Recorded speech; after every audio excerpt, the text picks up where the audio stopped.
네. 뭐예요? 뭐야? 뭐처럼 보이죠? 뭐예요? 설탕? 다진 마늘인가? 잼 비슷한 아닌데? 것 같기도 잼처럼 하고. 보이죠? 예. 뭐예요? 뭔데? 솔직히 좀 되나요, 지금? 아, 노란빛이 도니까. 좀 맛있게 보이죠? 감귤 흑설탕인가? 잼 건가? 아, 뭘까요? 사과? 아, 사과는 좀 더 진한데. 네. 어. 아마도 이게 이제 사실 모양이랑 색만 봐서는 어떤 건지 조금 짐작하기가 조금 어려우실 때인데요.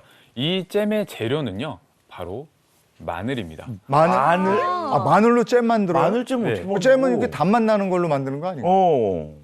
그렇죠. 많은 분들이 이제 잼하면 네. 단맛이 나는 이제 사실 그 재료를 이용해서 만드는 거 아니냐라고 생각들을 많이 하실 텐데요. 오늘 사실 주제가 사실 눈 건강이잖아요. 네. 눈 건강을 위해서 저희가 이제 마늘로 만드는 잼을 이제 준비를 했는데요. 네. 맛도 굉장히 좋습니다. 그래서 제가 이걸 준비했는데 제가 오늘 소개해드릴 이제 첫 번째 눈 건강에 도움을 줄 수 있는 첫 번째 먹는 선글라스는 바로 마늘잼인데요. 마늘 워낙 뭐 우리 한국인이 그치, 사랑하는 그럼. 식재료긴 한데 이게 눈에도 좋은가요, 마늘이?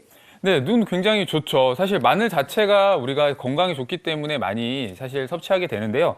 마늘에는 굉장히 많은 사실 비타민과 무기질들이 있습니다. 그중에서 다량의 셀레늄, 비타민 C 그리고 케르세틴이 있기 때문에 이런 케르세틴 이런 성분들이 눈의 부종이나 이런 염증들을 좀 가라앉히는 데 도움을 주게 되고요. 또 안압을 낮추는 데 도움을 주게 됩니다.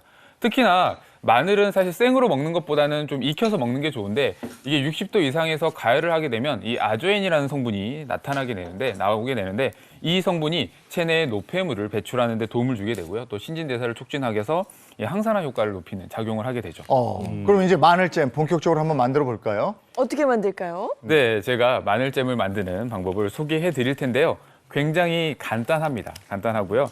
제가 소개를 해드리면 첫 번째 우리가 이제 마늘잼이기 때문에 마늘이 있어야겠죠. 마늘이 있어야 되는데 마늘 4큰술을 믹서기에 먼저 넣겠습니다.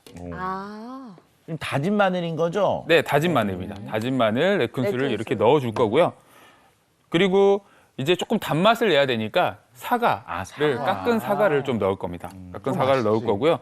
그다음에 레몬즙을 넣어줄 거고요. 아, 레몬즙을 넣어주고 오. 그리고 설탕도 넣어줄 거고요. 설탕 4큰술. 좀 단맛이 나야 되니까 그리고 소금 약간 그리고 물도 같이 지금 레몬즙과 물을 이렇게 넣을 건데 물은 100cc 정도 넣고 이렇게 갈아줄 겁니다. 네. 갈아주게 되면 갈면 이런 모양이 될 거예요. 이렇게 됐을 때 그다음은 이렇게 간 마늘을 약불에서 아, 잼이니까. 네, 잼을 만들어야 되기 때문에 네. 졸여줄 거예요. 수분이 좀 날아갈 수 있도록 졸여줍니다. 수분이 날아가야지만 이렇게 잼이 엉겨붙으면서 그쵸. 잼 특성이 나오니까. 이렇게 해서 졸여줄 거고요. 이렇게 졸이면 시간이 사실 이게 걸쭉해질 때까지 좀 찐득찐득해질 수분이 날아갈 때까지 조금 보시고 이렇게 졸이고 나면 마지막에 이렇게 이제 잼이 만들어지는 거죠. 그래서 위에 약간의 뭐 파슬리나 이런 걸 써서 좀 향료를 넣어서 조금 만드시면 좋을 것 같아요. 그래서 이렇게 하면 일단은 뭐 사실은 바게트 빵 같은 빵에다가 발라 먹어도 좋고요. 네. 혹은 바게트 빵에다가 이 잼을 바른 상태에서 버터를 올린 상태에서 구우면 또 굉장히 맛있는 또 마늘빵을 만들 수 있기 때문에 이렇게 또 맛있게 드시면 좋을 것 같습니다. 아, 저거 맛도 있겠다, 그죠? 맛이 궁금해요. 저는 마늘 가끔 그 마늘 좋다는 얘기는 들으니까 마늘을 이렇게 쪄서 네. 그걸 으깨서 딸기잼하고 빵에 같이 바르면 네, 그냥 또 먹으면 되니까 마늘 자체가 좋다는 거니까 네. 예, 저렇게 해서 먹으면 좋겠고. 자, 다음 또 먹는 선글라스는 뭐가 있습니까? 네, 바로 보여주세요. 자, 다음도 뭔지 궁금해지는데요. 네. 자, 먹는 선글라스. 이번엔 윤정혜 선생님이 준비한 거 보겠습니다. 전 아니에요?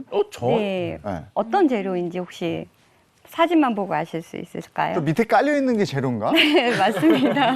케일인데 케일이 깔려 있는 네, 거. 케일입니다. 네. 보통 이제 케일은 저희가 쌈으로 먹거나 이럴 때만 많이들 생각을 하셨을 텐데요. 오늘 저희가 먹는 선글라스 그 두 번째는 바로 케일전입니다.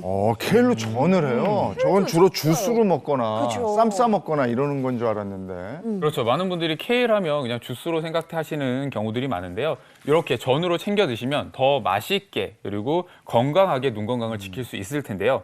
우리가 눈이 자외선에 많이 노출되게 되면 사실 망막에 있는 이 색소들이 이렇게 탈락하게 됩니다.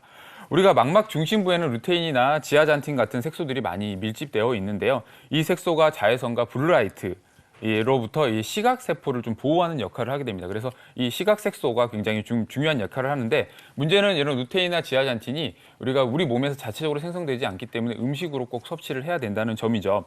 그 색소가 굉장히 많은 게 바로 이 케일입니다. 근데 케일을 먹을 때 그냥 쌈으로 먹거나 사실 쌈으로 먹으면 약간 질긴 감이 있고 그리고 그냥 주스로 먹는 경우에는 약간 써서 아이들이 또 먹기 힘들잖아요. 그렇기 때문에 이렇게 전으로 부쳐 드시면 굉장히 좋습니다. 네, 오늘 비 오잖아요. 오늘 저는 케일전입니다. 케일전 좋다. 네, 레시피 오. 궁금해요. 근데 아이들이 좋아할까 케일전?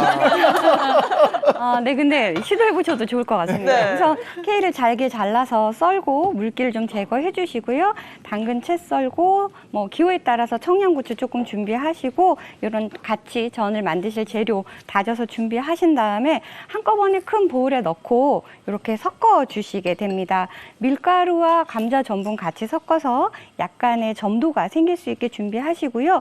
물은 한 번에 붓지 마시고 부으시면서 요거를 이렇게 섞었을 때 케일에 약간의 반죽이 묻는 정도까지만 이렇게 반죽을 해주시고 요것을 적당량으로 예열이 된 후라이팬에 얇게, 너무 센 불로 하시면 금방 타거든요. 그래서 이렇게 작은 크기로, 먹기 좋은 크기로 야. 얇게 약한 불에 구워주시면 됩니다. 네.